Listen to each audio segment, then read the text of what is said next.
बुधवार को MP cabinet की पहली बैठक हुई जिसमें कई बड़े फैसले लिए गए। इन फैसलों में योगी सरकार के फैसले की झलक दिखाई दी।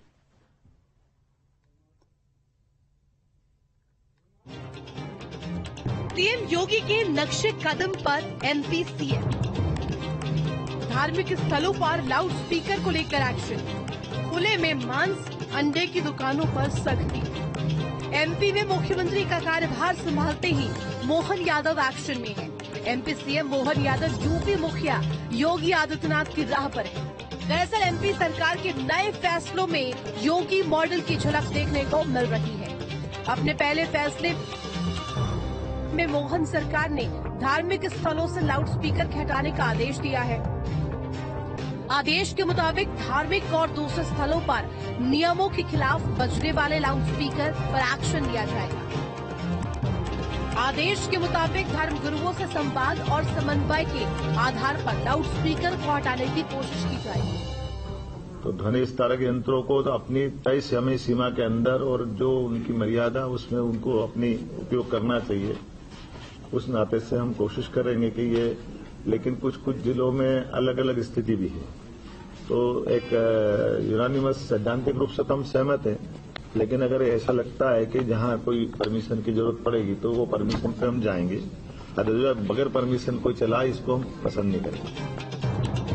वहीं मोहन यादव सरकार के दूसरे फैसले पर गौर करें तो यूपी की तरह अब मध्य प्रदेश में खुले में मांस बेचने पर प्रतिबंध रहेगा। प्रदेश में नियमों के खिलाफ व खुले में चल रहे मांस अंडे की दुकानों पर सख्ती की जाएगी। फूड सेफ्टी नियम लागू होने के बाद खुले में मांस या अंडे की दुकान चलाना, ये भारत सरकार ने भी इसमें दिशा निर्देश जारी किए हुए हैं। इस चीज को कड़ाई से लागू करने के लिए हमने कैबिनेट में इसके संबंध में तैयारी करने के लिए कहा है।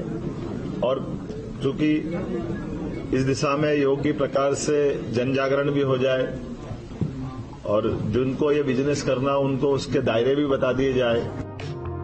साथ ही योगी सरकार की तरह मोहन सरकार ने भी राम भक्तों के लिए बड़ा ऐलान किया है, जिसके तहत रामलला प्राण प्रतिष्ठा महोत्सव में शामिल होने के लिए अयोध्या जाने वाले भक्तों का शासन प्रशासन की तरफ से जगह जगह स्वागत किया जाएगा।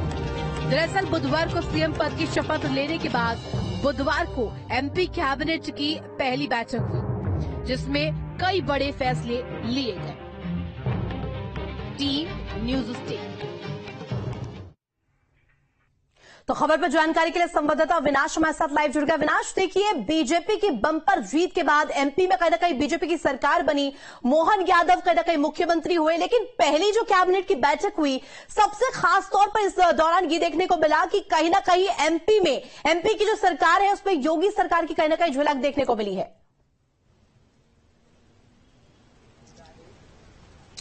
बिल्कुल, देखिए, ये पहली बार नहीं है। इससे पहले भी अगर हम योगी मॉडल की बात करें तो चाहे बुलडोजर मॉडल हो या फिर जो सरकार ने बड़े फैसले लिए, कहीं ना कहीं उन फैसलों का दूसरे राज्यों में पालन होता हुआ भी दिखा। और खासतौर पर अगर हम बुलडोजर मॉडल की बात करें, लेकिन अब चूंकि मोहन यादव नए मुख्यमंत्री बने हैं और जिस तरीके से उन्होंने लाउड स्पीकर को लेकर कैबिनेट की पहली बैठक में ये बड़ा फैसला लिया है, तो जाहिर तौर पर कह सकते हैं कि आने वाले समय में एक नजीर पेश होगा। और देखिए, जहां तक सवाल मीट की दुकानों का है, तो चूंकि यूपी की बात करें तो यूपी में चूंकि ये फैसला कई मौकों पर लिया जा चुका है और खास तौर पर जब कोई बड़ा धार्मिक आयोजन होता है तो उस वक्त सख्ती के साथ इसका पालन किया जाता है पूरे प्रदेश में। लेकिन अब मध्य प्रदेश दूसरा ऐसा राज्य होगा जो इन फैसलों को अपने प्रदेश में लागू करने जा रहा है। और देखिए, कहीं ना कहीं कह सकते हैं कि सीएम योगी के पद चिन्हों पर मोहन यादव भी चलते हुए दिखाई दे रहे हैं। और इस बात की भी संभावना है कि जिस तरीके से लॉ एंड ऑर्डर को दुरुस्त करने के लिए उत्तर प्रदेश में काम किया गया, हो सकता है कि कुछ वैसे फैसले मध्य प्रदेश के मुख्यमंत्री के द्वारा लिए जाएं।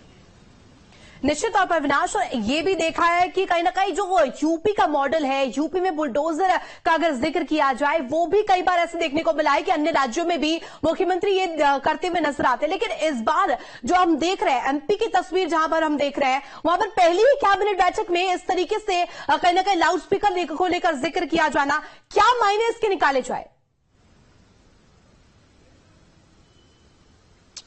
देखिए, जहां तक सवाल उत्तर प्रदेश का है, तो जिस तरीके से ऑर्गेनाइज्ड क्राइम को खत्म करने के लिए यहां पर यूपी कोका सबसे पहले लाया गया और उसके बाद जिस तरीके से बुलडोजर के द्वारा एक्शन किया गया, देश भर में उसकी चर्चा हुई। जहां तक सवाल मध्य प्रदेश का है और मध्य प्रदेश में जिस तरीके से इन नियमों को वहां पर फॉलो किया जा रहा है, तो जाहिर सी बात है कि मोहन यादव एक मैसेज देने की कोशिश कर रहे हैं। क्योंकि अगर हम योगी आदित्यनाथ की बात करें तो योगी आदित्यनाथ ना सिर्फ अपने फैसलों के लिए जाने जाते हैं, बल्कि जिस तरीके से हिंदुत्व को लेकर एक फायर ब्रांड नेता के तौर पर उनकी पहचान बनी पूरे देश में। और जहां तक सवाल मोहन यादव का है, तो चूंकि मोहन यादव ने भी अपने राजनीतिक सफर की शुरुआत विद्यार्थी परिषद से की थी, विद्यार्थी परिषद के बाद वो संघ में गए थे और उसके बाद बीजेपी से उन्होंने अपना राजनीतिक करियर शुरू किया।